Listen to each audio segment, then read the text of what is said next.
Yesudas brother గారికి మరి మనోహర్ గారికి నా వందనాలు చెల్లిస్తున్నాను. ఇక్కడ కూర్చున్న వారందరికీ కూడా నా వందనాలు చెల్లిస్తున్నాను. మైక్ ద్వారా వింటున్న వారికి కూడా నా వందనాలు చెల్లిస్తూ ఉన్నాను. ఒక చిన్న పాట పాడుకొని వాక్య భాగంలోకి వెళ్దాం.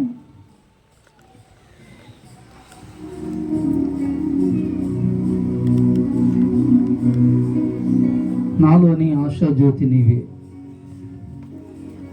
పాట మీ దగ్గర ఎవరి దగ్గర ఉంటే మీరు కూడా నాతో కలిపి పాడవచ్చు.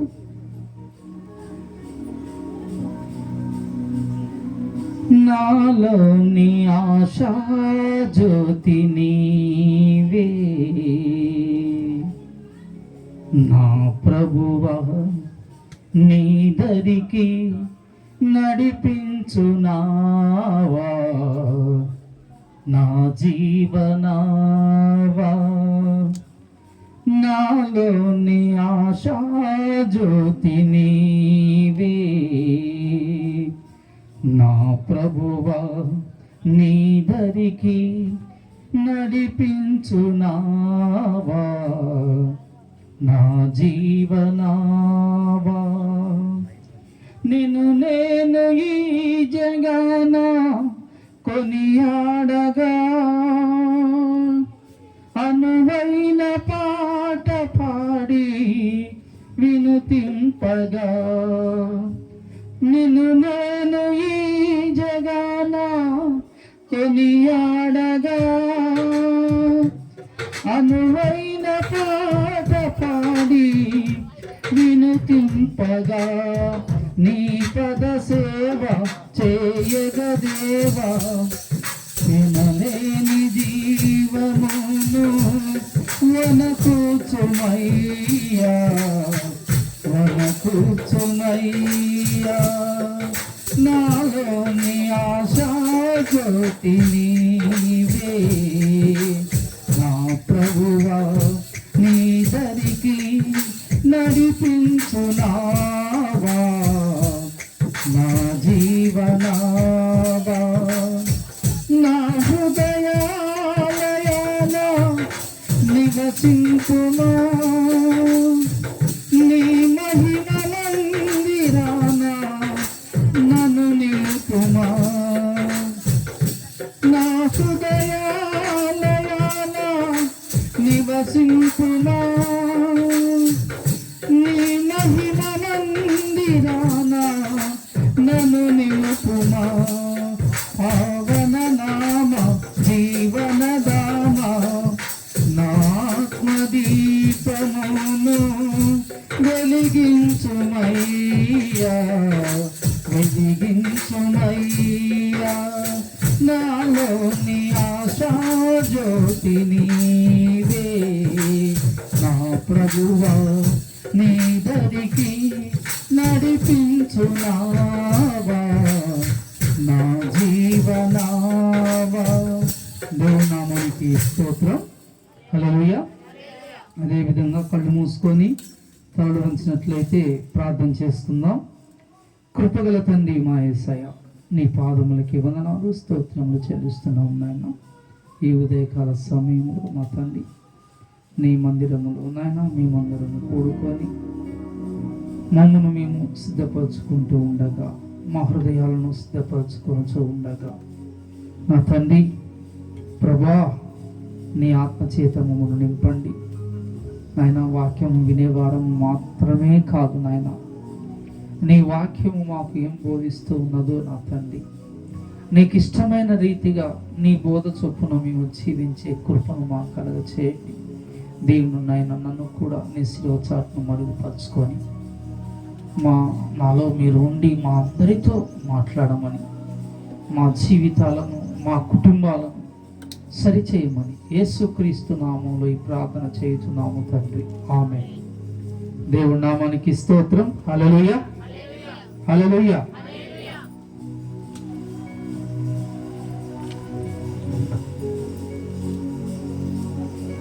వాళ్ళ అంశము ఎవరికి విడుదల.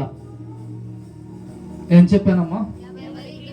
గట్టిగా ఎవరికి విడుదల అనే అంశం మీద కీర్తనలు 7వ కీర్తన 1వ వచనంలో కొన్ని మాటలు చదువుకుందాం.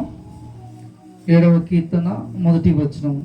యెహోవా నా దేవా, నేను నీ శరణు మోచి ఉన్నాను.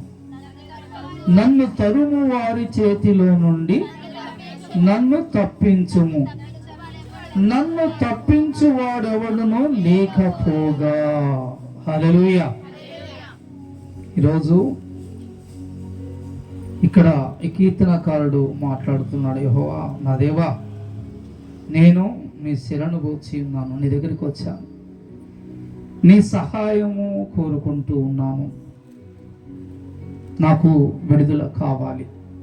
మన క్రైస్తవులకు, యేసుక్రీస్తును అంగీకరించిన వారందరికీ ఎప్పుడైతే ఆయనలో నమ్మిక ఉంచామో, ఎప్పుడైతే ఆయన వాక్యానుసారంగా జీవిస్తున్నామో, అగ్నిగుండము నుంచి మనకు విడుదల అప్పుడే మనకు దేవుడు అనుగ్రహించాడు.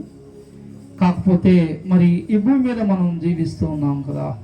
ఈ భూమి మీద జీవిస్తూ ఉంటే ఎన్నెన్ని సమస్యలు, ఎన్నెన్నో మన కంటి ముందు, మన ఊహలకు ఇవన్నీ కూడా ఇరుగు పొరుగు వారి ద్వారా మరి అనేక విషయాలను తెలుసుకోవటము, చూడటము, మాట్లాడటము, వీటన్నిటిని కూడా దేవునికి నచ్చినట్లుగా మనం వీటిని మలుచుకొని మనం ఉండాలి.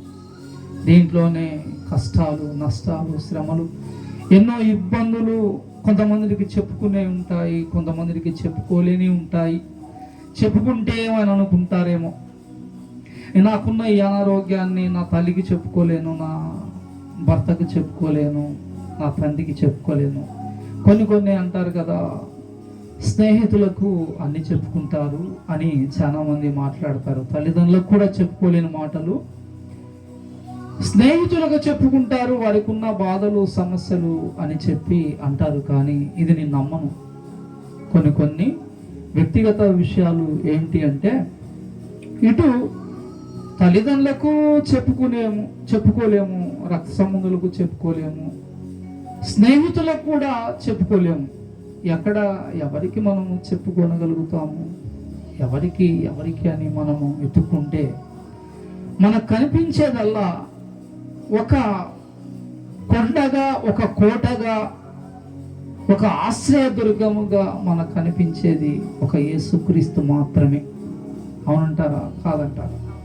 ఇప్పుడు మన శరీరంలో కొన్ని సమస్యలు ఉంటాయి, చెప్పే ఉంటాయి, చెప్పకూడని ఉంటాయి. పోయిన నెల ఒక సిస్టర్ నన్ను అడిగారు, ఏం ఆపరేషన్ నీకు? అమ్మ ఆపరేషన్ జరిగిందని మాట వస్తే, ఏం ఆపరేషన్ నీకు జరిగింది బ్రదర్? చెప్పలేను, పలాంది అని. కానీ దాని గురించి నేను ఒక 2-3 నెలలు సిద్ధపడి దేవుని దగ్గర ప్రార్థన చేశాను. ప్రభువా, నేను రక్తం చుక్కం చూస్తే నా ప్రాణం పోయినట్లుగా ఉంటున్నది ప్రభువా. మరి ఆపరేషన్ చేస్తే మరి రక్తం వస్తూ ఉన్నది కదా ప్రభువా, ఇది ఎట్లా? మరి దీని సమస్య నుంచి నాకు ఎట్లా ధైర్యం ఏంటి అని చెప్పి నేను ప్రార్థనలో పెట్టుకుంటే, వాస్తవంగా నాకు ఆ ఆపరేషన్ చేసేటప్పుడు నా దగ్గర మా పెద్దమ్మాయి సంధ్య, మరి మా ఆవిడ అక్కగారు, మరి వాళ్ళ బిడ్డగారు, వీరు ముగ్గురు, మరి రాకేష్, వీరు కూడా నా ఇంటనే ఉన్నారు. నలుగురు కూడా. వారన్నా కొంచెం ముఖంలో తేడా కనపడుతుంది, ఏదో అలసిపోయినట్లుగా. కానీ నాకేమో, నేను వీడియో కూడా తీసిండు మా మనవడు రాకేష్. నాలో ఆపరేషన్కి పోతున్న మనిషిలాగా లేదు, నేనేదో పెద్ద విజయాన్ని సాధించా నేను అన్నట్లుగా నేను నవ్వుకుంటా. నా ముఖంలో కళ ఎట్లా అంటే, నాకు తర్వాత వీడియో పెట్టాడు కాబట్టి నేను చూశాను, అందుకని నేను చెప్తున్నాను. అయితే ఇదంతా కూడా మీ ముందు ఎందుకు ఉంచానంటే, నాకున్న ఈ బలహీనత ఏంటది? రక్తపు చుక్కను చూస్తే నా ప్రాణం పోయినట్లే అనిపిస్తూ ఉన్నది. అంటే నేను అసలుకి అంత్య చూసుకుంటూ ఉంటే పడిపోతా నేను. నాకు అది ఫస్ట్లో ఇంకా బలహీనంగా, దేవుడిని నమ్ముకోముందు ఇంకా బలహీనంగా ఉంది. అయితే దేవుడిని నమ్ముకున్న తర్వాత కొంచెం పర్వాలేదు. అయితే దేవుని దగ్గర, ప్రభువా నాకు ఈ ఆపరేషన్ చేస్తాను కదా ప్రభువా, చిన్న ఆపరేషన్ అంటారు, కానీ రక్తమైతే వస్తూ ఉన్నది కదా ప్రభువా అని చెప్పి నేను ప్రార్థనలో పెట్టుకుంటే ఆపరేషన్కి నన్ను తీసుకెళ్ళేటప్పుడు అసలు ఆ విషయాన్నే మర్చిపోయాను నేను. దేవుడు మరిపించాడు. దేవుడి నామానికి స్తోత్రం. ఇది ఎందుకు మీ ముందు ఉంచాను అంటే, నాకు రక్తం అంటే భయం అని మా అమ్మకు నేను తెలుసు, కానీ చెప్పలేదు, నా పిల్లలకు చెప్పలేదు. అసలు రక్తం వస్తూ ఉన్నది అనే ఆలోచనే నాకు లేదు. అయితే ఆపరేషన్ అయిన తర్వాత నేను చూసుకుంటే అది అంతా చాలా రక్తం కనపడుతుంది. దానికి కారణం కూడా ఏంటంటే, కావాల్సిన కాటన్ క్లాత్ లేదు, కుట్లేయాల్సిన 2 రకాల దారాలు లేవు. అక్కడ మొత్తం 4 ఉన్నారు. 2 మేనేజ్మెంట్ చేస్తారట, 2 డాక్టర్లు. ఒకరు మత్తిచ్చే డాక్టర్, ఒక వ్యక్తి ఏమో ఆపరేషన్ చేసే డాక్టర్. ఆపరేషన్ చేసే డాక్టర్ అడుగుతూ ఉన్నాడు, పలాని క్లాత్ అందుకో అంటే లేదు. నాకు వినపడుతూనే ఉంది, క్లాత్ లేదు. దానికి ఒక 5 నిమిషాలు కిందికి పోయి అది తీసుకొని వచ్చి, ఎప్పుడు ఈ లోపల రక్తం పోతూనే ఉంది. అంటే అది ఎప్పుడు అర్థమైంది? ఆపరేషన్ అయిన తర్వాత రక్తం చూసుకున్న తర్వాత అర్థమైంది. 5 నిమిషాలు ఆయన పోయి వచ్చేసరికి 5 నిమిషాలు రక్తం పోతూనే ఉన్నది. మళ్ళీ తర్వాత ఆయన కొన్ని పిన్నులు అడిగాడు, లేదా ఆ కుట్లేసే దారం 2 రకాలుగా అడిగితే ఆయన 2 పాయింట్ ఏదో ఇంగ్లీష్లో చెప్పి 2 ఉన్నాయి అన్నాడు. అవి సరిపోవట్లేదు. నాకు వినపడుతూనే ఉంది, కానీ నేను కంగారేం పడట్లేదు. దానికోసం ఒక 7-8 నిమిషాలు లేట్ అయింది.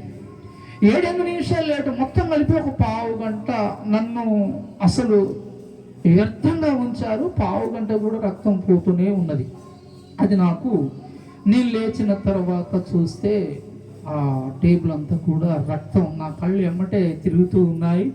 ఎమ్మటే ఏంటి సార్ ఇంత రక్తం ఏంటని నాకు ఎమ్మటే ఒకలాంటి కోపం వచ్చింది. ఎందుకంటే ఇవి ఎమ్మటే అర్థమైంది, ఈ కాటన్ క్లాత్ లేదు, ఈ ఒక క్లిప్పులు అన్నారు, ఇంకేదో కుట్లేసే దారం అన్నారు. ఇవన్నీ సిద్ధపరచుకోకుండా ఏం పరచుకోకుండా నన్ను ఇక్కడ పండబెట్టి చేస్తారని నాలో ఆవేశం బాగా. ఎందుకంటే ఆవేశం, ఈ రక్తం అంటే భయం కాబట్టి, చూడలేను కాబట్టి నేను చూస్తూ ఉంటే అమ్మటే ఆ డాక్టర్కి నా మాట కనిపెట్టి అన్నాడు కదా, నువ్వు ఇటు చూడు బాపులే, నువ్వు అటు నుంచి అటు వెళ్ళిపో అని చెప్పి నన్ను అటు పంపించాడు. అమ్మ ఇదేంటంటే, పోయిన నెల 1వ తారీఖు నాకు ఆపరేషన్, 5:30 కల్లా బయటకు వచ్చాను. చిన్న ఆపరేషన్ కానీ చాలా రక్తం పోయింది. మరి దీని గురించి నేను ఎవరికి చెప్పుకోలేను. ఒక సిస్టర్ అడిగింది నన్ను, ఆ సిస్టర్కి కరెక్ట్గా చెప్పుకోలేకపోయాను. నేను నా కుటుంబంలో ఎవరికి కరెక్ట్గా ఫలాని ఆపరేషన్ ఇంతవరకు చాలా మంది తెలియదు, నా భార్యకి తప్ప ఎవరికి కూడా ఫలానా ఆపరేషన్ తెలియదు. ఎందుకు నేను ఇవన్నీ చెప్తానంటే, ఒక సాక్ష్యం లాగా, ఒక ఉపమానం లాగా ఎందుకు చెప్తున్నానంటే, మనము అన్ని దేవునికి మనం చెప్పుకోలేము, మనుషులకు చెప్పుకోలేము. క్షమించండి, మనుషులకు చెప్పుకోలేము. మన వారు అన్న వారికి ఎవరికి చెప్పుకోలేము. కానీ మనకు అన్ని చెప్పుకునే స్వేచ్ఛ ఎక్కడ ఉన్నది అంటే యేసుక్రీస్తు దగ్గర మాత్రమే ఉన్నది. ఇది మాకు తెలుసు కదండి అనొచ్చు, మీరు కావచ్చు, మీకు తెలిసే ఉండవచ్చు. కానీ ఆ ఒక సమయం వచ్చేసరికి వాటిని మర్చిపోతారు జనం. వాటిని మర్చిపోయి ఒక్కరే ఒంటరిగా కూర్చొని, లేకపోతే 10 మందిలో కూర్చొని అందరు నవ్వుతూ ఉంటే వీరు అనాదిగా ఉంటారు. దేవునికి చెప్పరు, ఇతరులకు చెప్పుకుంటే ఏమనుకుంటారో చెప్పుకోలేము, దేవునికి మొరపెట్టలేరు, దేవుణ్ణి మర్చిపోతారు, మౌనంగా మానసికంగా బాధపడుతూ ఉంటారు. ఏమో వాస్తవంగా మరి ఎవరికి విడుదల, ఎవరికి కావాలా? ఇక్కడ మనం సుమారు ఒక 50 మంది ఉన్నాం. విడిపింపబడిన వారమేనా? మనము విడిపింపబడిన వారమేనా?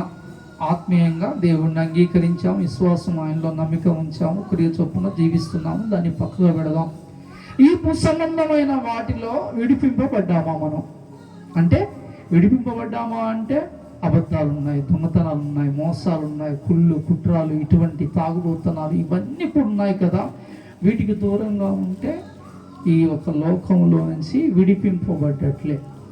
క్రైస్తవులు, విశ్వాసులు లోకములో ప్రత్యేకమైన వారుగా ఉండాలి అని యేసుక్రీస్తు మన నుంచి కోరుకుంటూ ఉన్నాడు. అవునండి, అవునా?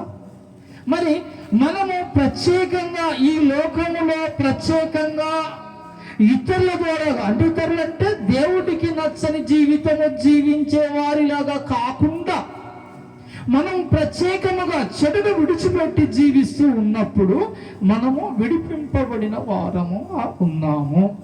లేదు, అదొకటి. మరి ఇంకేమిటంటే సమస్యలు, కుటుంబము సమస్యలు, శరీరంలో సమస్యలు, పిల్లల గురించి సమస్యలు, రకరకాల సమస్యలు. ఇవి కూడా ఏంటంటే విడుదల లేదు, ఎక్కడో ఒక్కడ బంధింపబడిన వారమే. పిల్లల గురించి ఆలోచన కలిగి ఉంటే బంధింపబడిన వారమే. అనారోగ్యం గురించి ఆలోచన చేస్తూ ఉన్నట్లయితే బంధింపబడిన వారమే. ఇంకా ఏటి గురించి అయితే ఆలోచన చేస్తూ ఉన్నామో అక్కడ మనం బంధింపబడిన వారమే. మరి ఈరోజు ఎవరు బంధింపబడ్డారు? ఎవరికి విడుదల కావాలి? ఉన్నదా ఈరోజు విడుదల? క్రైస్తవ కుటుంబాలలో ప్రార్థన జీవితం లేకుండా పాస్టర్ గారితో ప్రార్థన చేయించుకొని ఇంటికి వెళ్ళి ప్రార్థన చేయని వారు ఎంతోమంది ఉన్నారు. అమ్మ, పాస్టర్ గారు ప్రార్థన చేస్తారు కానీ నీ వ్యక్తిగత ప్రార్థన శక్తి ఎక్కువ. నీ వ్యక్తిగత ప్రార్థన దాంట్లో శక్తి ఎక్కువ ఉంటున్నది. కొంతమంది అంటారు కదా, మా పాస్టర్ గారి దగ్గరికి వెళితే, పలాని పాస్టర్ గారి దగ్గరికి వెళితే ఆయన ప్రార్థన చేస్తే చూడండి అసలు చెప్పినట్టు జరుగుతాయి. కరెక్టే, జరగవచ్చు అమ్మా, కాదంటే. దేవుడు మనకు ఈ పత్రిక పాఠాలలో కొరింథీలు, రోమా వీటిలో రాయబడి ఉన్నది కదా, ఎవరికి ఇచ్చే అర్హత, ఎవరికి ఇచ్చే అవకాశం వారికి దేవుడు ఇస్తూ ఉన్నాడు. వాక్ శక్తి కొంతమందికి, భాషలు మాట్లాడేవారు కొంతమందికి, స్వస్థపరిచేవారికి కొంతమందికి, చనిపోయిన వారిని లేపడానికి కొంతమందికి, ఇట్లా దేవుడు అవకాశాలు ఇచ్చాడు. ఆయన చూసుకొని ఈయన కుళ్ళిపడవద్దు, ఈయన చూసుకొని ఆయన కుళ్ళిపడవద్దు. ఒక పెద్ద సువార్థికుడు ఉన్నాడు, నేను పేరు చెప్పను. 1,00,000 మంది వస్తారట. మరి నేను ఎవరి గురించే కాదు, రెండో వ్యక్తి నేనున్నాను. నేను రోడ్లెమ్మటి ఒక ఇంట్లో నేను కిరాయి తీసుకొని ఇట్లా ప్రార్థనలు నడిపిస్తూ ఉంటాను. నా దగ్గరికి ఎంతమంది వస్తారు అంటే 10 మంది వస్తారు, 15 మంది వస్తారు, 20 మంది వస్తారు. అక్కడ 1,00,000 మంది వస్తారట. ఒక పాస్టర్ గారు ఆ సువార్థికుడు పెడితే 1,00,000 మంది వస్తారట. ఈ 1,00,000 మంది వచ్చిన ఈ పాస్టర్ గారు వచ్చి నా దగ్గర పెట్టమనండి, వారానికి 2 సార్లు రోడ్డెమ్మడి పెట్టి పరిచయం చేయమనండి, సువార్త ప్రకటించమనండి. అదే వ్యక్తి నాలాగున వారానికి 2 మార్లు మంగళవారం, ఆదివారం పెడితే నా దగ్గరకు వచ్చిన జనమే ఆయన దగ్గరికి కూడా వస్తారు. ఎప్పుడో ఒకసారి పెట్టిన వాడి దగ్గరికి ఎంతమందినైనా వెళతారు, వెళ్ళే అవకాశం ఉంటుంది. మళ్ళీ నాకు అవకాశం దేవుడు ఇస్తే నేను అక్కడ 1,00,000 మంది కాదు, 2,00,000 మందికే చెప్పే స్థాయి నాకు ఇస్తాడు దేవుడు. ఏమంటారు? అవునంటారా కాదంటారా? అదే 1,00,000 మందికి చెప్పే సువార్థికుడు కానీ పాస్టర్ కానీ వచ్చి వీధులలో పెట్టి వారానికి 2 సార్లు చెప్తే కంటి ముందు 10, 15, 20 మంది కంటే ఎక్కువ మంది ఉండనండి. ఈరోజు అటువంటి వారిని చూసి కొంతమంది మోసపోతూ ఉన్నారు. ఆత్మీయత లేదు. నోటికొచ్చిన మాటలు వారు సిద్ధపడి వచ్చి చెబుతూ ఉంటే, మాట్లాడుతూ ఉంటే 10 మాటల్లో ఏదో 1, 2 షూట్ అయితే, అవి జరిగితే వారి మీద గురించి మా పాస్టర్ గారు ఇట్లా, మా పాస్టర్ గారు ఇట్లా, పాస్టర్ గారు సువార్థికుడు, మా అమ్మగారు, మా అయ్యగారు, వీళ్ళనే భుజాలను పెట్టుకొని మోస్తూ ఉన్నారు. దేవుణ్ణేమో పక్కకు పెడుతూ ఉన్నారమ్మా.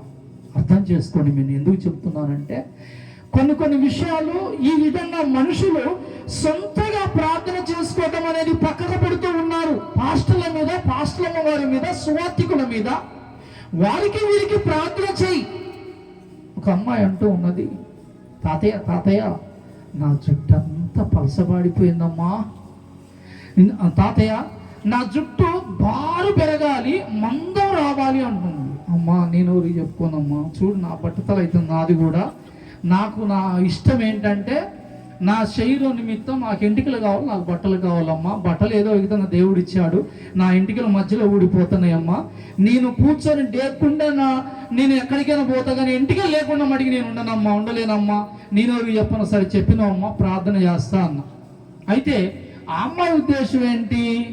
ఇతరులకి 4 చేయమని ప్రార్థన చేయమని చెప్తే వాళ్ళు చేస్తారు. వాళ్ళు చేస్తే నేను ఆరామంగా ఉండొచ్చు, నేను చేసే అవసరం లేదు. ఎవరు వాళ్ళు నాకు సాయం చేయాలి, ప్రార్థన సాయం నేను చేసుకోను. ఇంకొకటి ఏంటంటే ఆవిడ గారికి నిజంగానే జుట్టు మందంగా వచ్చింది, మరి ఎంటికలు బారయ్యాయి. దేవుడు నేను నాతో పాటు ఇంకెంతమంది ప్రార్థన చేశారో, ఆ అమ్మాయి మరి చేసుకుందో చేసుకోలేదు, ఆ అమ్మాయి పొజిషన్ బట్టి అయితే ఆమె ప్రార్థనలకు బాగానే వస్తుంది, కానీ ప్రార్థన చేసుకున్నట్లుగా ఇంట్లో నాకు ఎప్పుడు కనిపించలేదు కాబట్టి నేను అంటున్నాను. ఆమె చేసుకుందో చేసుకోలేదో నాకు తెలియదు, కానీ ఒక దారికైతే వచ్చింది. అవునమ్మా కదా, నీకు తెలుసు కదమ్మా, ఆ ఒక దారికైతే వచ్చింది. నేను ఎందుకు చెబుతున్నానంటే ఇతరులు చేసే ప్రార్థన సపోర్ట్ అంటే ఇంకొంచెం బలం. అంటే ఒక రాయి గుంజాలి అంటే ఒక వ్యక్తి ఒక 50 కేజీల రాయి గుంజగలుగుతాడు. 2 క్వింటాల రాయి గుంజాలంటే గుంజలేడు కదా. దాని కొరకు ఇంక కొంతమందిని సహాయంగా తీసుకో, నాకు ఈ బాధ ఉన్నది, నా కొరకు ప్రార్థన చేయండి. కానీ ముఖ్యంగా నీ ప్రార్థనే కావాలి. నువ్వు 50 కేజీలు లాగవలసిన నీవు 2 క్వింటాల బరువు అక్కడ ఉన్నది అంటే నువ్వు లాగలేవు. అంటే నువ్వు ఎవరికి నువ్వు ప్రార్థన చేయమని చెప్పినా ఒకవేళ వారు చేయలేదనుకో, నీవు వ్యక్తిగత ప్రార్థనలో 2 క్వింటాలు కాదు 2 టన్నులైనా సరే నువ్వు గుంజే శక్తిని యేసే నీకు అనుగ్రహిస్తాడు. అవునంటారా కాదంటారా? అయితే హల్లెలూయా చెప్పండి. హల్లెలూయా. దేవుడు నీ ఒక వ్యక్తిగత ప్రార్థన నీకు కావాలి, నీ కుటుంబానికి కావాలి, నీ పిల్లలకు కావాలి, నీకు కావాలి. ఇటువంటి వాటిని విడిచిపెడుతున్నాడు. సరే, ఇక్కడ వాక్య భాగంలో ఏమంటున్నాడు? యెహోవా నా దేవా, కీర్తన 7వ అధ్యాయం 1వ వచనం. యెహోవా నా దేవా, నేను నీ శరణు పోచి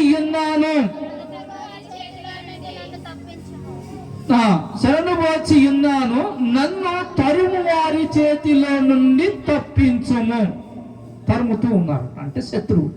అమ్మా, శత్రువులు తరుముతూ ఉన్నారు.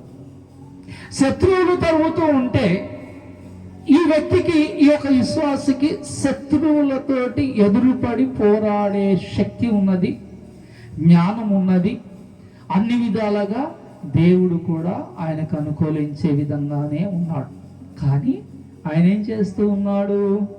శత్రువులతో పోరాడుతూ ఉన్నాడా? ఏమా, శత్రువులతో పోరాడుతూ ఉన్నాడా? దేవునికి మొరపెడుతూ ఉన్నాడా? అయ్యా, శత్రువులు నన్ను తరుముతూ ఉన్నారు ప్రభువా, శత్రువులు నన్ను తరుముతూ ఉన్నారు, నీవు నాకు సహాయము చేయి ప్రభువా, నన్ను విడిపించు ప్రభువా. ఒక్కడ దావీదు గారు మన విశ్వాసులను, ఇశ్రాయేలు ప్రజలను చిన్నబుచ్చుతూ ఉంటే చూశాడు. చూసి తెలిసిన విషయమే, అవతల మనిషి అంటూ ఉన్నాడు, నేను మిమ్మల్ని అందరినీ ఓడిస్తాను, మీరెవరైనా వచ్చి నాతోని మీరెవరైనా పోట్లాడతారా? పోట్లాడి గెలిచినట్లయితే మేమందరం మీ వశం అవుతాం, మీరు ఎట్లా చెప్తే అట్లా వింటాం. లేదు, మీరు ఒకవేళ ఓడిపోతే నేను చెప్పినట్లుగా మీరు నా వైపు, నేను చెప్పినట్లుగా మీరు చేయాలని ఎవరమ్మా అనేది అన్నమాట. ఎవరికైనా ఆలోచన? ఎవరమ్మా? గొలియాత్. కరెక్ట్ అమ్మా. ఇంకెవరన్నా? గొలియాత్ అన్నారమ్మా మీరు? ఇంకెవరనమ్మా? ఎవరికైనా ఉందా అనుభవం? ఈ గొలియాతు అంటూ ఉంటే ఈ పొట్టివాడైనా చక్కని వాడు, జ్ఞానం గలవాడు, విశ్వాసం, మంచి పాటలు పాడే సామర్థ్యం, సంగీతం వాయించే సామర్థ్యం కలిగిన ఈ చక్కని దావీదు గారు ఆయన వారి అన్నలకు కొంచెం ఆహారం పట్టుకొని వస్తాడు. యెషయా గారు తండ్రి గారు పంపిస్తే, ఎందుకమ్మా ఆ మాట విన్నాడు. ఏంటి ఆయన మాట్లాడే మాటలు? ఇట్లాంటి సంగతి అంటే నాకు అవసరం లేదని వెళ్ళిపోవచ్చు కదా. జీవము కలిగిన దేవుణ్ణి ఈయన పోస్తాడా? జీవము కలిగిన దేవుని బిడ్డలను ఎదిరిస్తాడా? జీవము కలిగిన బిడ్డలను, దేవుని బిడ్డలను గెలుస్తాడా? ఎలా గెలుస్తాడో నేను చూస్తా. రమ్మను, నేను చూసుకుంటా. ఏం బాబు, నువ్వేంటే ఇంతే ఉన్నావు, చిన్నపిల్లగాడివి, వయసు చిన్నదే, చిన్నపిల్లగాడివి, పొట్టిగా ఉన్నావు, కండలు లేవు, ఏమీ లేవు, నువ్వు ఎలా గెలుచుకుంటావా? అయా, నన్ను మీరు తక్కువ అంచనా ఏమాకండి, నేను ఎలుగుబంటిని. ఇంకోటి ఏంటండి? పులి, సింహం. ఎలుగుబంటిని, సింహాన్ని రెండిటి కూడా నేను చంపాను. నేను బాలుండే, కానీ నాలో ఉన్నది శక్తిమంతుడైన జీవము కలిగిన యేసయ్య నాలో ఉన్నాడు. హల్లెలూయా. అదే మాటలు మాట్లాడి కొంత కథ అంతా జరిగిన తర్వాత, మాటలన్నీ జరిగిన తర్వాత, ఇదేదో బాగుంది, మాటలు వినటానికి బాగున్నాయి, ఇతను ప్రవక్తను చూస్తే చాలా విశ్వాసిగా ఉన్నాడు, దేవుళ్ళో నమ్మకం బాగా ఉంచిన వాడిగా ఉన్నాడు, చూద్దామని చెప్పి ఒక అవకాశం ఇచ్చారు. ఈ యొక్క అవకాశానికే అతని అవతల ఉన్న శత్రువుని చంపివేశాడు, కింద పడేశాడు, చంపివేశాడు. ఏమో ఈ విధంగా అక్కడ నేను పోరాడి, ఆ దావీదు గారు పోరాడి అక్కడ ఆ గొలియాతును గెలుచుకున్నాడు. ఇశ్రాయేలు పేర్లు అంటే ఇశ్రాయేలు ప్రజలకు ఏదైతే బెంగగా ఉందో, ఏదైతే బాధగా ఉన్నదో, ఏదైతే భయముగా ఉన్నదో, ఏదైతే చింతగా ఉన్నదో, ఆ చింతను, ఆ భయాన్ని తీసివేసి వారిలో ఎటువంటిది తీసుకొని వచ్చాడు? వారి మనసులో సంతోషాన్ని. హల్లెలూయా అందరూ. వారి హృదయాలలో సంతోషాన్ని తీసుకొని వచ్చాడు. ఎవరు? దావీదు గారి ద్వారాగా, అంటే దావీదు గారిని నడిపించిన దేవుడు ఆ ప్రజలలోనికి సంతోషాన్ని తీసుకొని వచ్చాడు. ఈరోజు నీకు కావాలా సంతోషం? నీకు కావాలా ప్రజలలో ఆ ఒక శత్రువు నుంచి విడుదల? నీకు కావాలా? నీకు కావాలి అని నువ్వు అనుకున్నట్లయితే దేవునిలో పరిపూర్ణమైన విశ్వాసం ఉంచు. పరిపూర్ణమైన విశ్వాసం నువ్వు ఉంచితే దేవుడు నీ శత్రువు నుంచి నిన్ను విడిపించేవాడుగా ఉన్నాడు. ఈరోజు ఇక్కడ కీర్తనకారుడు అంటూ ఉన్నాడు, తప్పించు ప్రభువా, తప్పించు. ఇక్కడ ఇంకొక మారు కూడా ఈ దావీదు గారి గురించి, సౌలు గారి గురించి మాట్లాడుకొనవచ్చును. ఎందుకంటే ఇక్కడ సౌలు గారు, దావీదు గారి శత్రువు అయిన వారు కొంతమంది జనము దావీదు గారిని తరుముతూ ఉంటారు. దానికి కారణాలు ఏంటో మీకు తెలిసే ఉంటాయి. గతంలో ఒక 4-5 నెలల క్రితం మీకు చెప్పాను. తరుముతూ ఉంటారు. కారణం ఏమిటి? అసూయ చేత. దావీదు గారిని పొగిడినందుకు సౌలు గారు, కొంతమంది ప్రజలు దావీదు గారిని తరుముతూ ఉంటారు. తరుముతూ ఉంటే దావీదు గారు దేవునికి ఎన్నోసార్లు మొరపెట్టాడు, అయ్యా ఇదిగో ఈ ప్రజల పట్ల నేను ఏం చేశాను? ఎందుకు మీరు నన్ను తరుముతూ ఉన్నారు? దేనికి తరుముతూ ఉన్నారు ప్రభువా? నేను ఏం పాపము చేశాను? నేను మంచి చేశాను కదా. వాస్తవమే, మంచి చేసినా కానీ కొన్నిసార్లు ప్రజలకు ఇబ్బందులు, శ్రమలు కలుగుతూనే ఉంటాయి, నష్టాలు కూడా కలుగుతూనే ఉంటాయి. అమ్మా, మంచి చేసినా కానీ కొన్నిసార్లు అలాగనే జరుగుతుంటాయి. లాస్ట్కి ఒకసారి వచ్చేసరికి ఇది మీకు తెలిసిందే, ఆయన ఒక గుహలో ఎక్కడో పడుకొని ఉంటే సౌలు గారు పోయి ఆయన వస్త్రపు చెంగుని కోసి తీసుకొని కత్తిరించి తీసుకొని వస్తాడు దావీదు గారు తీసుకొని వచ్చి మళ్ళీ సౌలు గారికి చెబుతాడు, అయ్యా ఇదిగో నిన్ను చంపాలి అంటే నాకు ఒక పని కాదయ్యా. అంతే కదమ్మా. ఆయన వస్త్రాన్ని, ఒక చెంగుని, ఆయనకున్న బట్టలలో కొంత భాగాన్ని కట్ చేసుకొని వచ్చిన వ్యక్తి ఆయన పీక కట్ చేయటం ఎంత పని అని చెప్పండి ఒకసారి. ఏమో కానీ ఆయన ఏమంటున్నాడో తెలుసాయా? ఇదిగో నేను ఇటువంటి అవకాశం నాకు వచ్చినా కానీ నీ మీద ఉన్న మనసు నాకు ఇదయా, నీ మీద నేను మంచి మనసు కలిగి ఉన్నానయ్యా. దేనికి నన్ను తరుముతూ ఉన్నావయ్యా? దేనికి నన్ను చంపాలని చూస్తూ ఉన్నావయ్యా? లాస్ట్కి దావీదు గారు పక్కన ఉన్నవారు అడుగుతారు, ఏంటయ్యా ఆయనను చంపాలని నేను తరుముతూ ఉంటే, ఆయన చంపాల్సిన అవకాశం వచ్చినప్పుడు నువ్వు దేనికి చెప్పకుండా విడిచిపెట్టావు అని దావీదు గారిని అడిగినప్పుడు దావీదు గారు ఏమంటాడమ్మా? గుర్తుందా ఎవరికైనా? అమ్మా ఎవరికైనా?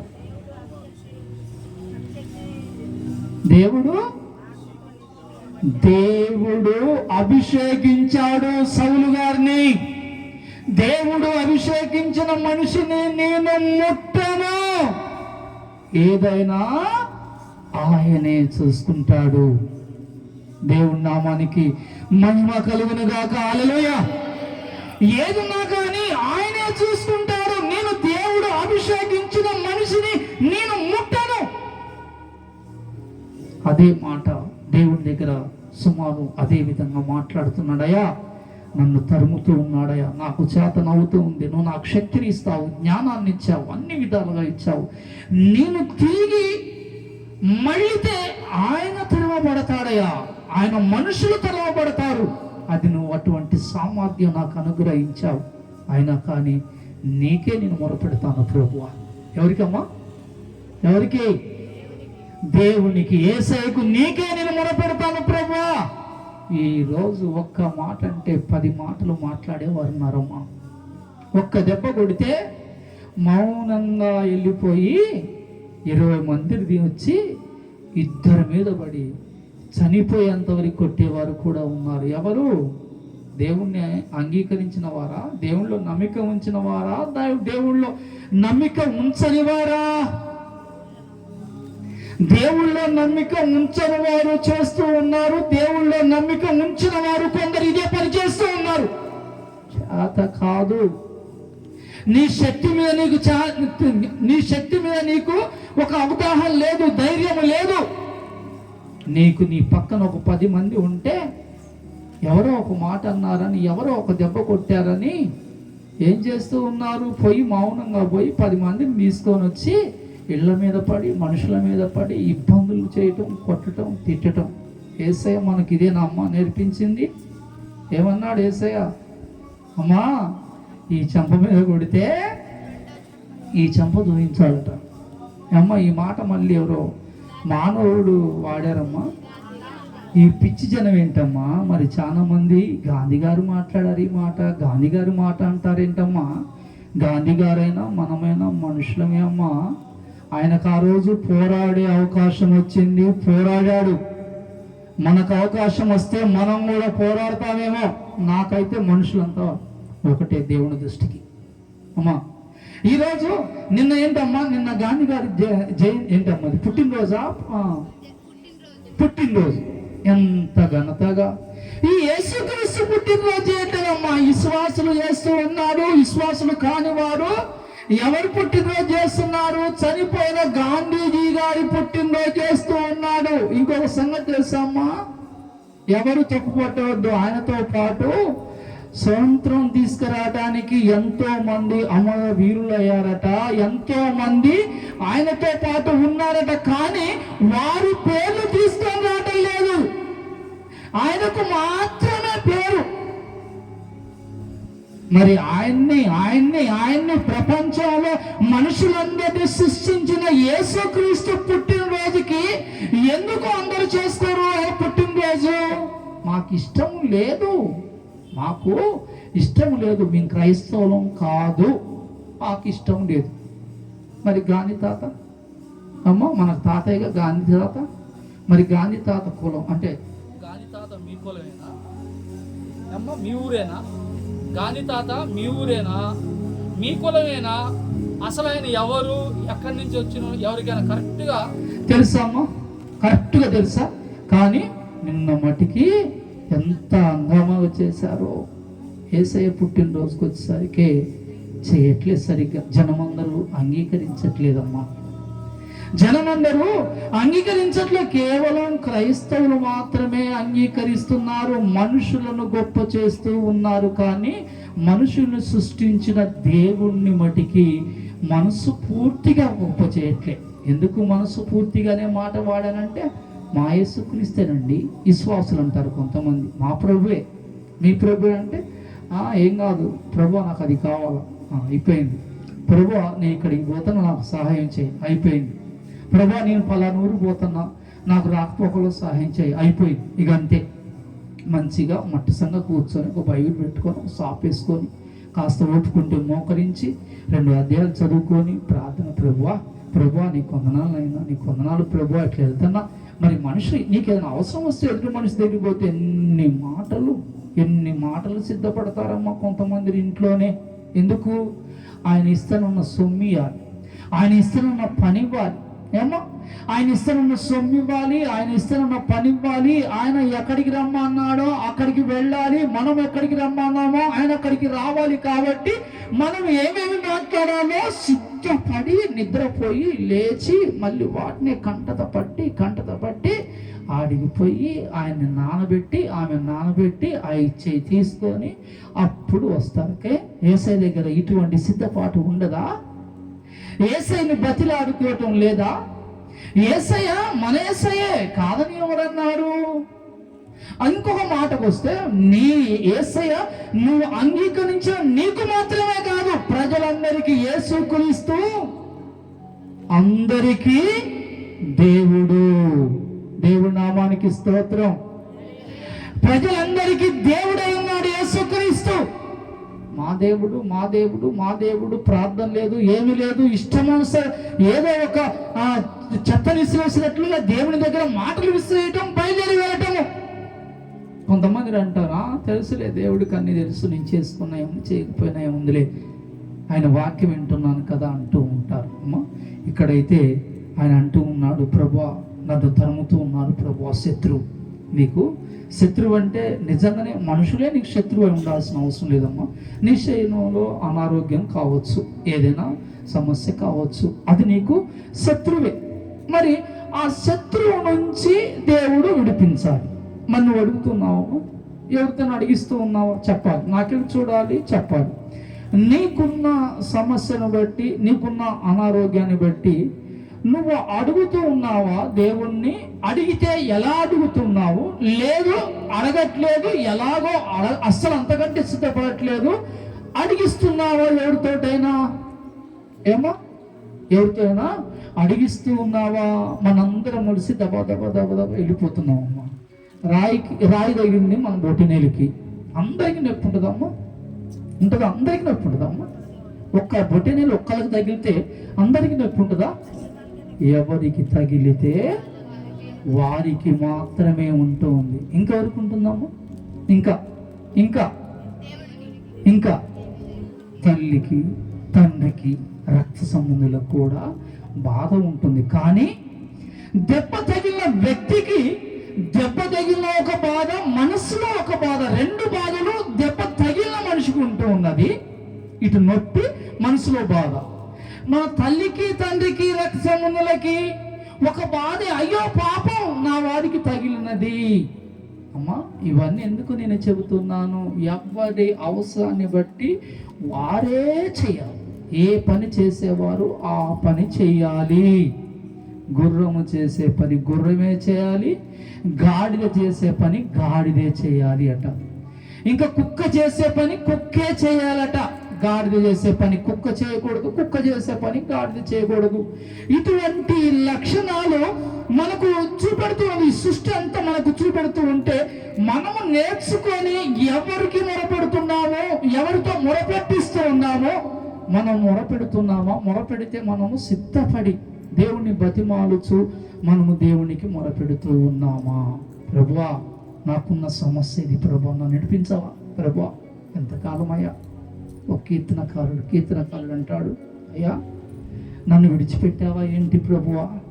అయ్యా ఇన్ని రోజులు అవుతుంది, ఇన్ని నెలలు అవుతుంది, ఇన్ని సంవత్సరాలు అవుతుంది ప్రభువా, ఒకవేళ నన్ను గనక నువ్వేమన్నా విడిచిపెట్టావా ఏంటి ప్రభువా అని చెప్పి అడుగుతూ ఉంటాడు. కానీ దేవుడు ఆయన ప్రజల్ని ఎవ్వరిని కూడా విడిచిపెట్టడమ్మా, ఎవ్వరిని కూడా విడిచిపెట్టడు. కాకపోతే నీకున్న సమస్యలను బట్టి, అనారోగ్యాన్ని బట్టో, వివాహాన్ని బట్టో, ఇంకా కుటుంబ సమస్యలు వేటిని గురించో నువ్వు మొరపెడుతూ ఉన్నావు, నీకు ఇంకా దేవుని దగ్గర సహాయము రావటం లేదు అంటే దేవుడు నీ నుంచి ఏదో కోరుకుంటూ ఉన్నాడు.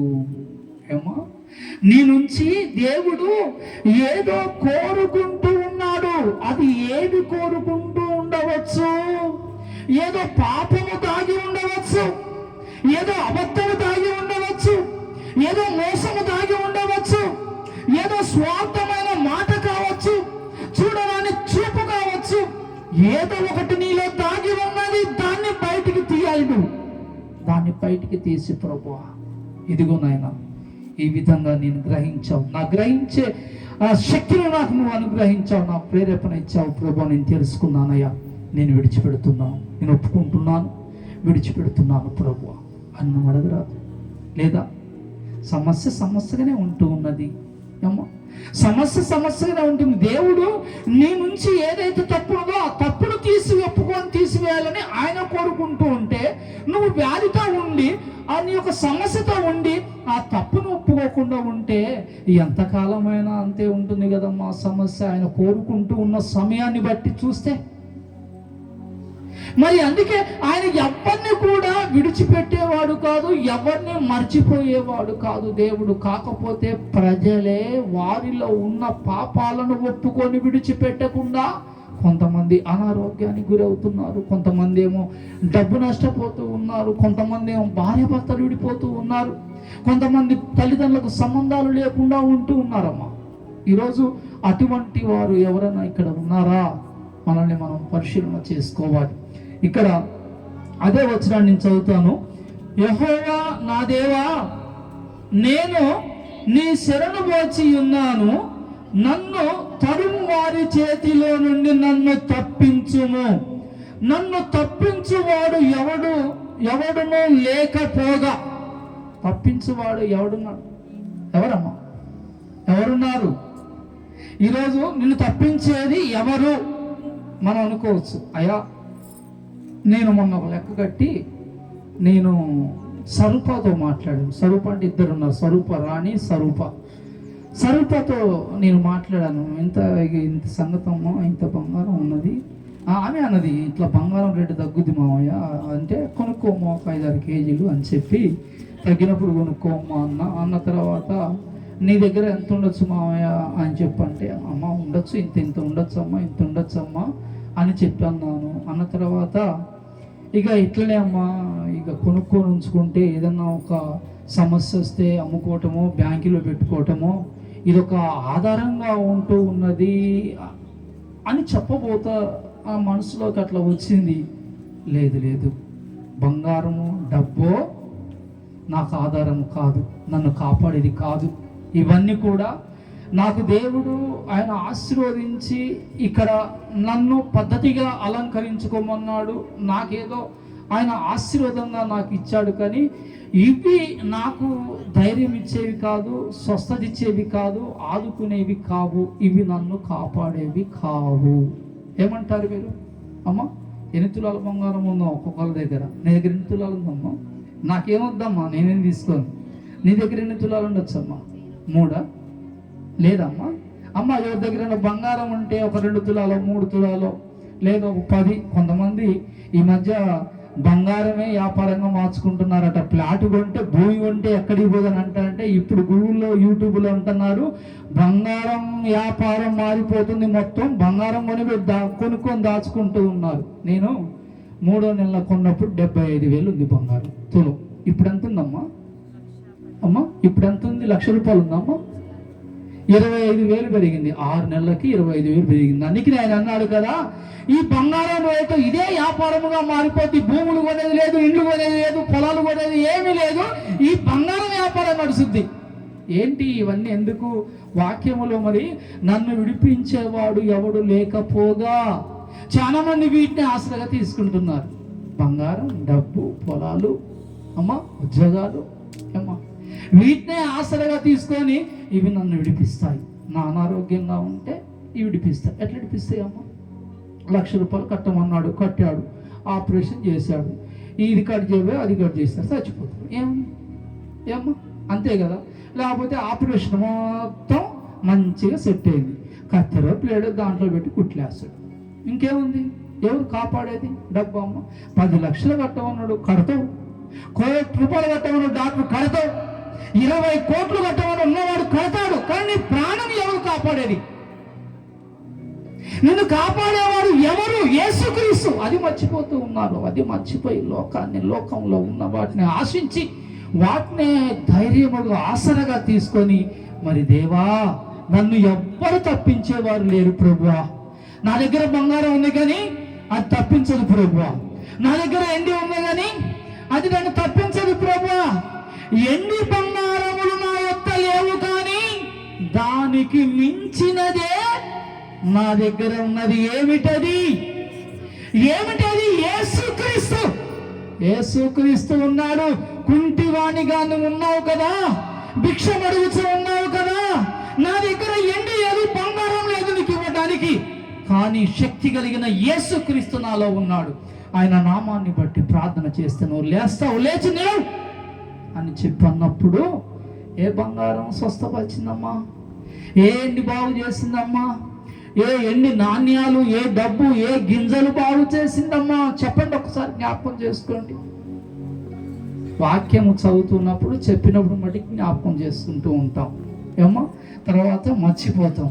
డబ్బు మీద గురి, ఏ సమస్య వచ్చినా ఎప్పుడు దాకెందుకమ్మా? ఒక్కోసారి నేను కూడా మొన్న ఇట్లా అనబోయా ఆగా అన్నాను, కానీ నేను ఇప్పుడు వచ్చే నెలకు కూడా నేను నా భాషలో గాసం అంటే వచ్చే నెలకు కూడా ముందు చూపు డబ్బులు ఖర్చు కొంచెం వచ్చే నెల డబ్బులు ఈ నెల గడవంగా వచ్చే నెలకు కూడా ఈ విధంగా వచ్చే నెల అయిపోయే అనుకోండి.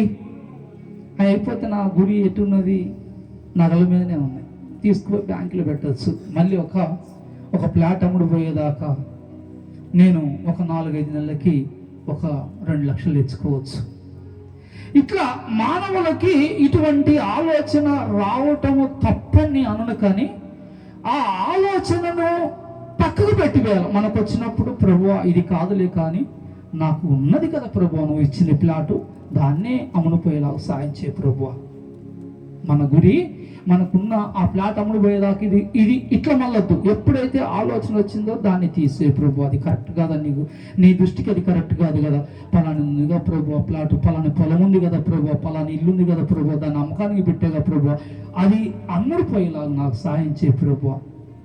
నువ్వు బంగారం తీసుకుపోయి 2 లక్షలు కుదరబెట్టి 6 నెలలు తిన్నావు అనుకో, మాట చెప్తున్నా 6 నెలలు తింటావు. అదే ప్లాట్ అమ్మావనుకో, అసలు ఇంకో ప్లాట్ కొని వచ్చిన లాభం సంవత్సరం తినచ్చు. ఏది మంచిదమ్మా? ఏది మంచిది చెప్పండి? సంవత్సరానికి రావటం మంచిదంటావా? అభివృద్ధి చెందడం మంచిదంటారా? ఉన్నది తీసుకుపోయి తాకట్టు పెట్టుకొని తెచ్చి తినటం మంచిదంటారా? ఏమో అంతే కదా. ఉన్నదాన్ని మనం ఏదైతే మనస్ఫూర్తిగా వ్యాపారం చేద్దాం అనుకున్నామో అది దేవుడు దీవిస్తే మనకు సంతోషం వస్తుందమ్మా, ఆలోచన వస్తుంది. కాకపోతే అవి మనల్ని విడిపించవు.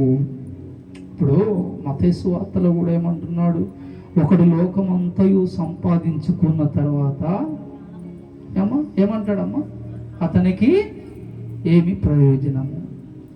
ఆయన ప్రాణానికి అడ్డు ఇది ఉంటున్నదా? డబ్బు ఏమన్నా ఆఫ్ చేస్తుందా? తన ప్రాణం పోగొట్టకుండా తీయకుండా ఎవరైనా అడ్డుపడతారా? ఏ డబ్బైనా ఏదైనా మరి కాపు కాస్తూ ఉన్నదా అంటే అది కలవదు కదమ్మా. అవునంటారా కాదంటారా? మనస్ఫూర్తి చెప్పండి. ప్రాణాన్ని డబ్బు ఆఫ్ చేస్తుందా? దేవుడు ప్రాణం తీసుకుంటా అంటే డబ్బు ఆఫ్ చేస్తుందా? బంగారం ఆఫ్ చేస్తుందా? ఏది ఆఫ్ చేస్తుంది? ఏది కూడా ఆఫ్ చేయదు కదా. మరి అలాంటప్పుడు మన ఆలోచన అంతా కూడా ఎవరి మీద ఉండాలి ఏమో? ఏదైనా అవసరం వచ్చినప్పుడు, ఎవరైనా తరుముతూ ఉన్నప్పుడు, వ్యాధులు వచ్చినప్పుడు, కుటుంబ సమస్యలు వచ్చినప్పుడు, వ్యాపారం నిమిత్తము, పిల్లల నిమిత్తము, భార్య భర్తల నిమిత్తము ఎవరి మీద ఉంచాలి? మన చూపు, మన ఆలోచన మనము ఎవరి మీద ఉంచాలి? నోరిప్పి చెప్పాలి.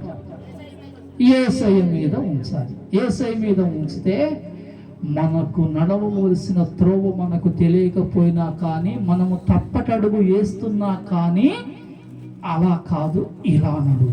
ఒక్కొక్కసారి నేను ఒక్కొక్క ఇంటికి వెళ్దాం అని చెప్పి నేను అనుకొని వెళుతూ ఉంటాను. పొద్దున్నే చర్చికి నేను మా సంఘంలో ఒక చర్చికి వెళ్ళి పొద్దున్నే నేను అక్కడికి వెళ్ళి ప్రార్థన చేసుకొని నేను పలానా చోటుకి వెళదామని చెప్పి అనుకుంటాను. అనుకుంటూ నడుస్తూ నేను అనుకుంటాను, ప్రభువా నేను అనుకున్నాను పలానా వ్యక్తి దగ్గరికి వెళదామని, నీవు ఎటు నీ చిత్తం ఎట్లుంటే ఆ విధంగా నన్ను నడిపించు ప్రభువా అని చెప్పి నేను అనుకుంటాను. దేవుడు నన్ను ఏం చేస్తాడంటే కరెక్ట్గా వాళ్ళ ఇంటి ముందుకు తీసుకొని వెళ్ళిన తర్వాత నా అడుగులు ఇట్లా పక్కకి పోతూనే ఉంటాయి. అమ్మ ఇది నిజం. ఇట్లా ఎన్నోసార్లు నాకు జరిగింది. నేను వాకింగ్ చేస్తాను పొద్దున పూట ఒక అర్ధగంట, సాయంత్రం ఒక అర్ధగంట, అంతకుముందు గంట చేసేవాడిని పొద్దున పూటే. అయితే ఈ విధంగా వెళ్ళాలి. ఎక్కడికైతే మనము జారిపోయే స్థితిలో ఉంటూ ఉన్నామో యేసుక్రీస్తు ఏం చేస్తాడంటే ఆ దారి మంచిది కాదు, ఇటు పోవాలి. ఆ తర్వాత అక్కడి నుంచి నా గురించి ఏదో ఒక మాట అన్నారని, ఏదో జరిగిందని అక్కడి నుంచి నా కబురు వస్తూనే ఉన్నదమ్మా. మనం ఎక్కడైనా తప్పుపోయే స్థితిలో ఉంటూ దేవుడు మనల్ని కాపాడుతాడమ్మా, మనల్ని సరి అయిన త్రోవలో నడిపిస్తూ ఉంటాడు. అందుకే ఆయనకు మొరపెట్టడం నేర్చుకోవాలి. మనకున్న బలాన్ని బట్టో, మనకున్న జనాన్ని బట్టో కాదు.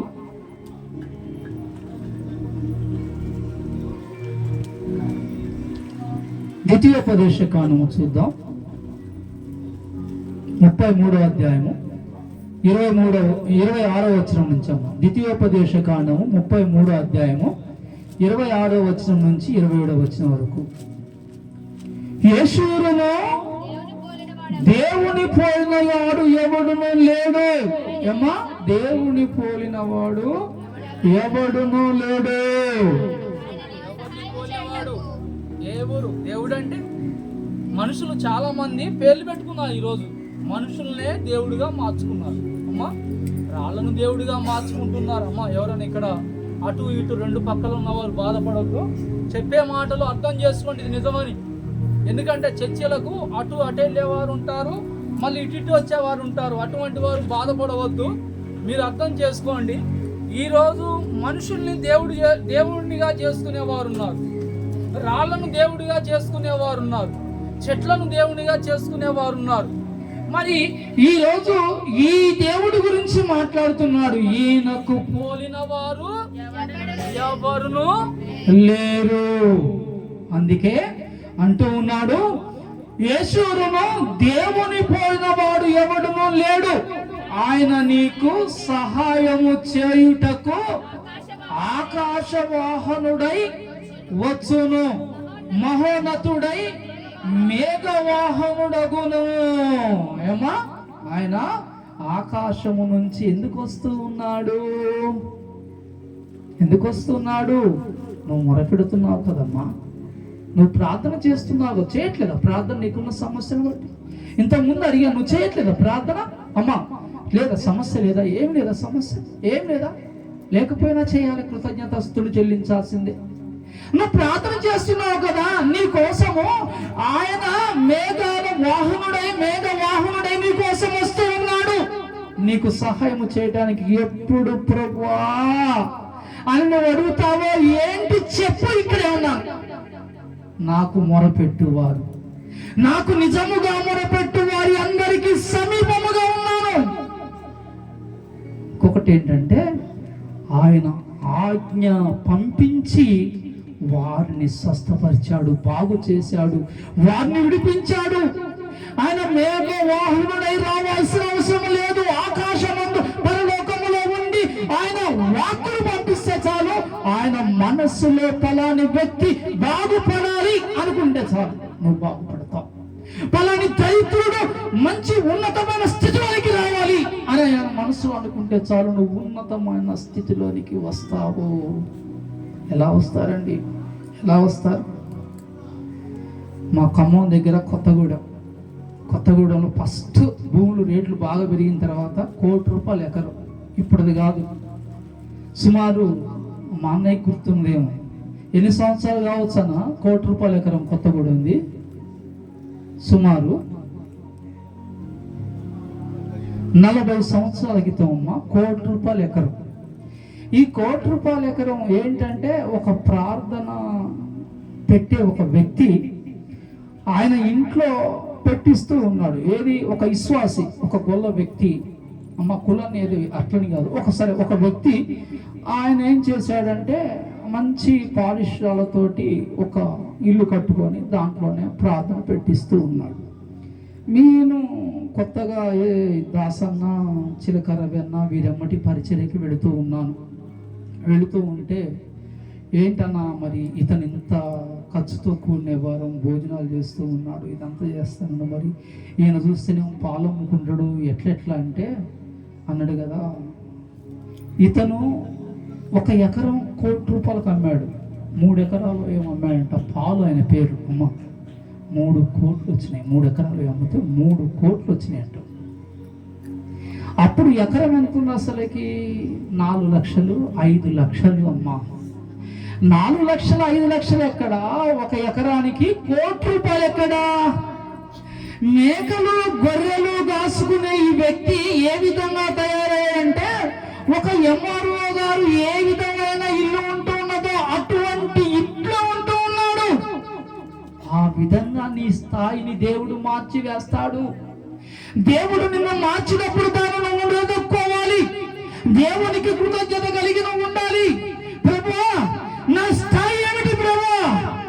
ఒక కొలిం పని చేసి రోజుకి 70 రూపాయలు, 100 రూపాయలు, 200, 300, అంజలంజలుగా 1000 రూపాయల వరకు ఆగిపోయినది ప్రభువా.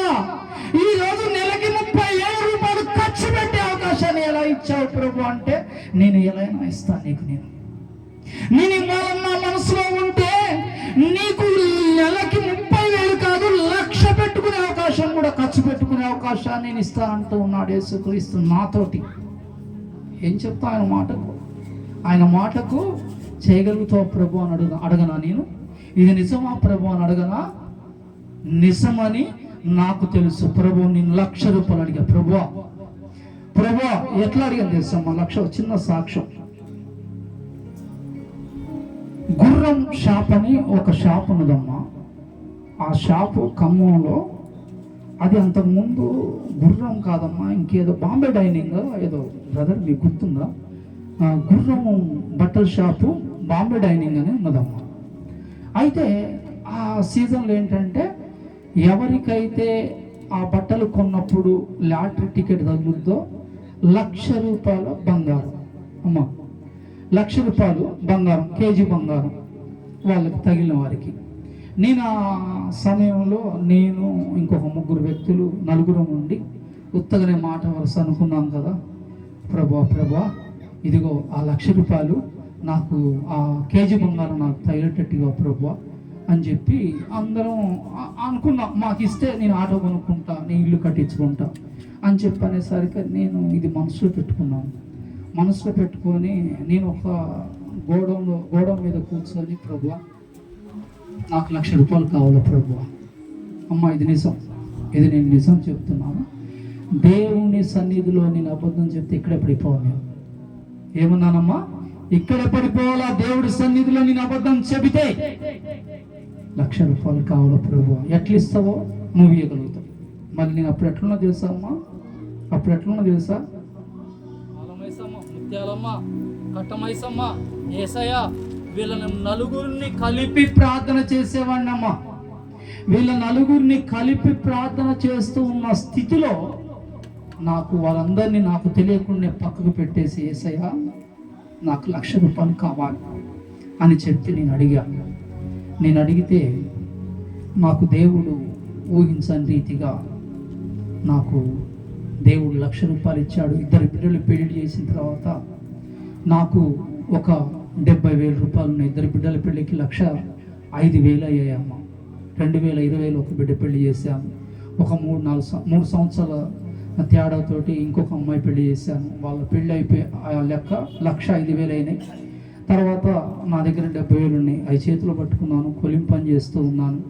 నా కొలిం పని చేస్తూ ఉన్న డబ్బులతో తినటము ప్రభువా అని చెప్పి ఆయన వైపు చూడటము, ఈ 70,000 ఆ బిజినెస్ మీద దాని మీద పెట్టము. ఈ విధంగా ఈరోజు నేను ఊహించని రీతిగా ఒక్కొక్కసారి నేను పండుకొని ఆలోచన చేస్తే, దేవుడు నన్ను ఇంతగా ఆశీర్వదించాడా? నా స్థితిగతి ఏంటో పక్కన ఉన్న పద్మ గారి తెలుసు. ఆమె కూడా లవ్ మ్యారేజ్ చేసుకొని కంచెంచర్ల నుంచి నా ఫ్రెండ్ భాస్కర్ని తీసుకొని వచ్చింది. ఇంకొక వ్యక్తి మా మేనమామ కొడుకు, ఆయన లవ్ మ్యారేజ్ ఒక ముస్లిం అమ్మాయిని చేసుకొని వాళ్ళిద్దరు డెకేట్లు అంటే దొంగల బ్యాచ్. ఇద్దరిలో పోలీసు వాళ్ళు వీళ్ళిద్దరి కోసం తిరుగుతూ ఉన్నారు. మా ఇల్లు ఒక సొరంగంలా కిరాయికి సాకులు బయాల్లో తీసుకున్నా. నా దగ్గరికి వచ్చారు. నేను ఒక్కడనే పని చేయటం, వారిని కూడా పోషించడం, వాళ్ళ నలుగురిని పోషించడము, నన్ను నాకు ఫస్ట్ పుట్టిన అమ్మాయి మా అమ్మ, మొత్తం 7 పోషింపబడాలి. అంటే ఇది ఎందుకు చెప్తున్నానంటే, నా చరిత్ర అబద్ధమైతే అక్కడున్న పద్మ గారికి తెలుసు, చెల్లెలే కాకపోతే చెప్తున్నాను. ఆమెకు తెలుసు నా బ్రతుకు, నా స్థితిగతులు ఏమిటో. కానీ ఈరోజు నా దేవుడు నీ అడిగింది 1,00,000 అయితే నాకు చాలా ఇచ్చాడు. నాకు దేవుడు నేను అనుకున్న దానికంటే చాలా ఇచ్చాడు. ఈరోజు ఎతుకులాట లేని జీవితము జీవిస్తున్నాను, బ్రతుకుతూ ఉన్నాను. నా అన్నవారు ఎవరైనా ఉంటే ఒక 10 రూపాయలు, అమ్మ గొప్ప కోసం చెప్పుకోవట్లేదు, ఎవరైనా నా వారు అనుకున్న వారు ఉంటే ఒక 10 రూపాయలు సహాయం చేయగలిగిన స్థితిలో ఉంటే నేను చేస్తూ ఉన్నాను. దేవుడిచ్చిన మనసే, ఇది నాది కాదమ్మా. నాది తాగుబోతూ తిరిగిపోతూ అన్ని ఏదో లెక్కలు నాయి. నన్ను దేవుడు మార్చి నాకు ఆయన ఇచ్చిన మంచి మనసు, ఆయన నన్ను ఆ విధంగా ఆయన మార్చాడు. నేనేం మారలేదమ్మా, ఆయన మార్చాడు. అటువంటి మనసు ఇచ్చాడు, డబ్బులు ఇచ్చాడు, ఇచ్చే మనసును కూడా ఇచ్చాడు. డబ్బులు ఇచ్చాడు, ఇచ్చే మనసును ఇచ్చాడు. అందుకే ఆయన అందు నేను ఎవరికైనా సహాయం చేసి సంతోషపడతాను. ప్రభువా, నేను ఒక 2-3 రోజులు పనికి పోకపోతే ఎవరి దగ్గరికైనా పోయి ఒక 20 రూపాయలు ఇవ్వండి అమ్మా. అందరు నాకు చాలా దగ్గరగా ఉంటారు ఆడవాళ్ళు. వారు ఏదో కులాలైనా కానీ, వారు వయసు వాళ్ళైనా, కొంచెం నడిగారు వాళ్ళైనా, ముసలి వారైనా, నన్నైతే వాళ్ళు పక్కన కూర్చోబెట్టుకుంటారు, మంచిగా చూస్తారు. వారు నా మీద మంచి నమ్మకం, మంచి అభిప్రాయం. నేను తాగుబోతున్నాయినా, అమ్మ ఒక 20 రూపాయలు ఇవ్వండి అమ్మా, నేను రేపు పనికి పోయి వచ్చి ఇస్తా అంటే మా వెనక నుంచి ఇట్లా నేను ఇవ్వద్దు, ఇట్లా సైడ్ వాళ్ళు ఇటు ఏమో చేయించేది. తర్వాత వాళ్ళు నాతో చెప్పేవాళ్ళు, మీ ఆమె వెనక ఏమి ఇవ్వద్దన్నది, నువ్వేం అడుగుతున్నావు, మాకేమి ఇవ్వాలన్నది. ఎందుకు మా ఆమె ఇవ్వద్దని చేయుతుంది? తాగటానికి. నేను అడిగేది తాగటానికి. దాంట్లో మళ్ళీ టికెట్ ఎంత? సినిమా టికెట్ 2 రూపాయలు. ఏమ్మా, చికెన్ ఎంత కేజీ? 32 రూపాయలు. ఎంజాయ్ చేయడం కోసం 50-60 అడుగుతున్నాడు. ఈయన ఇయ్యద్దని చెప్పి వెనకామా. ఈరోజు అట్లా అడుక్కునే స్థాయిలో నుంచి దేవుడు నన్ను మార్చి, నా తాగుని మానిపించి, నా చెడు గుణాలను మార్పించి ఈరోజు నన్ను ఈ స్థాయిలో ఉంచాడంటే ఆయనకు నేను కృతజ్ఞత కలిగి ఉండాలంటారా? కాళ్ళ ఎగరేసి ఉండాలంటారా? మీరు ఎలా ఉన్నారు? ఎవరు నేను దీవించాడా మీలో దేవుని? అమ్మ, దేవుడు మమ్మల్ని దీవించాడు అన్నవారు చేయొద్దండి. మరి మీరు కాళ్ళు ఎగరేస్తూ ఉన్నారా? లేకపోతే ప్రభువా నీ కొందనాలు నాయనా అని చెప్పంటూ ఉన్నారా? అమ్మ, కృతజ్ఞత కలిగి ఉండాలి. దేవుడు మనకిచ్చాడు, దానికి తగిన రీతిగా మనము ఉపయోగించుకోవాలి. ఇక్కడ నేను చదివి మీకు వినిపిస్తాను. ఇందాక మీకు చెప్పాను కదా, ద్వితీయోపదేశ కాండము 33వ అధ్యాయం 26వ వచనం చదివినాం. 27వ వచనం, శాశ్వతుడైన దేవుడు నీకు నివాస స్థలము. శాశ్వతుడైన దేవుడు నీకు నివాస స్థలము. ఎవరికి? నీకు అంటే ఎవరికి? కలువరికా? పావనికా? పేరేంటమ్మా మర్చిపోయా? ప్రిన్సికా? లేకపోతే ఇంకోటికైనా? నీకు? ఎవరు? ఏ ఒక్కరికి? ఎందరైతే ఆయనను అంగీకరించారో అందరికీ ఆయన అటువంటి అవకాశాన్ని, అధికారాన్ని, శాశ్వతుడైన దేవుడు నీకు నివాస స్థలము, శాశ్వతంగా ఉండేవాడు నివాస స్థలముగా ఉన్నాడు. శాశ్వతముగా ఉంటామా మనం? ఎవరు ఉంటామో చేయొద్దండి. శాశ్వతంగా భూమి పట్టుకొని ఉంటామండి అన్నవారు ఎవరైనా ఉంటే ఒక చేయొద్దండి.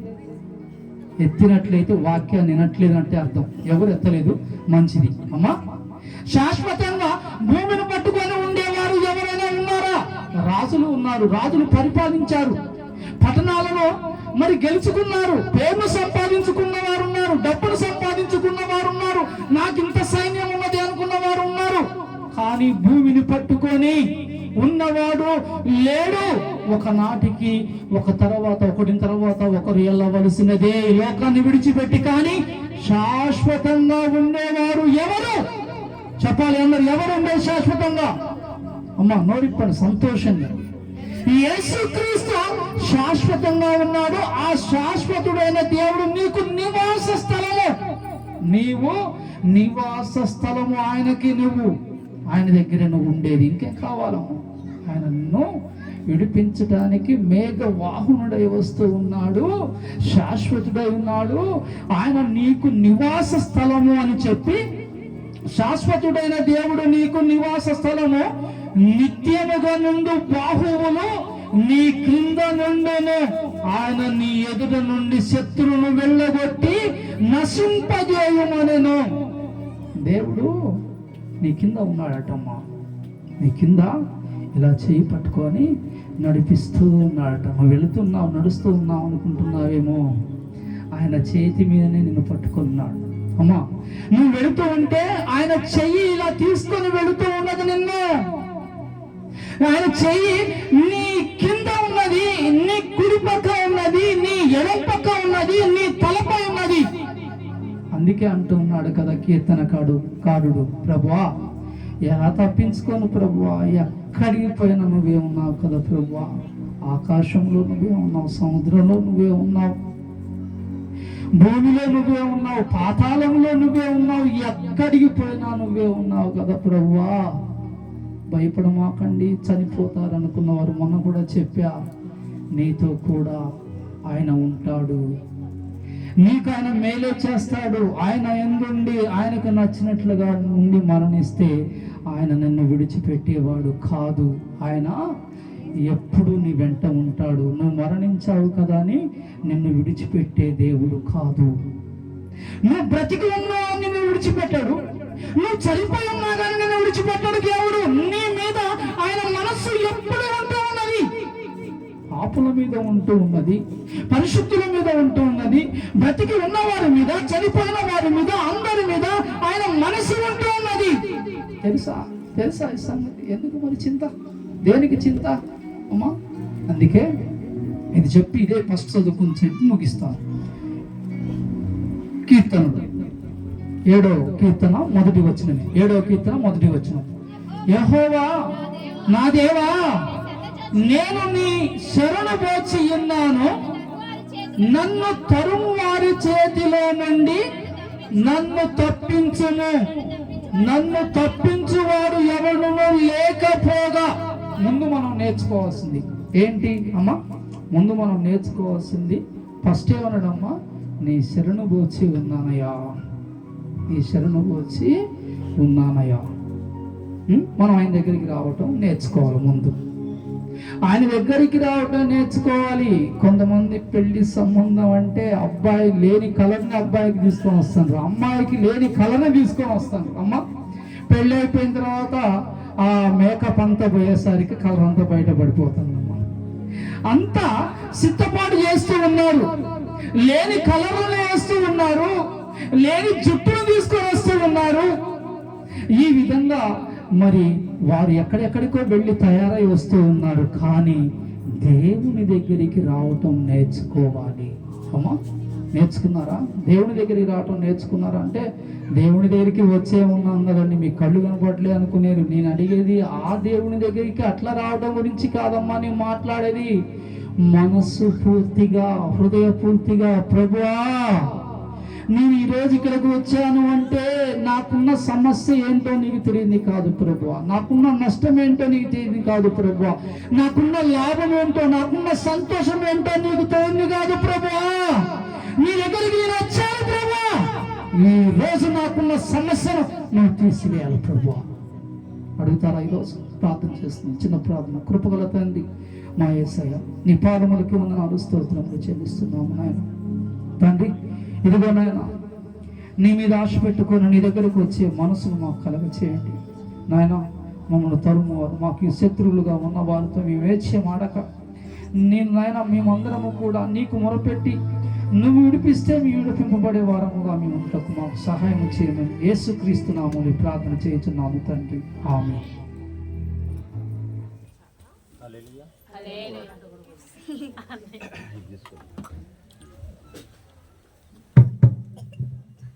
అన్న డేవిడ్ అన్న మన మధ్యలోకి వచ్చి ఒక పాట పాడుతుండగా మన ప్రేమపూర్వకమైనటువంటి కానుకలు చెల్లించుకుందాం అన్నారండి.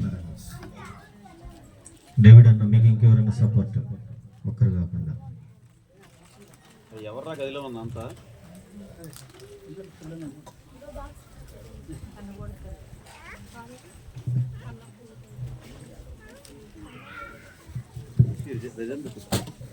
దాంట్లో బ్లూటూత్ అని చెప్పి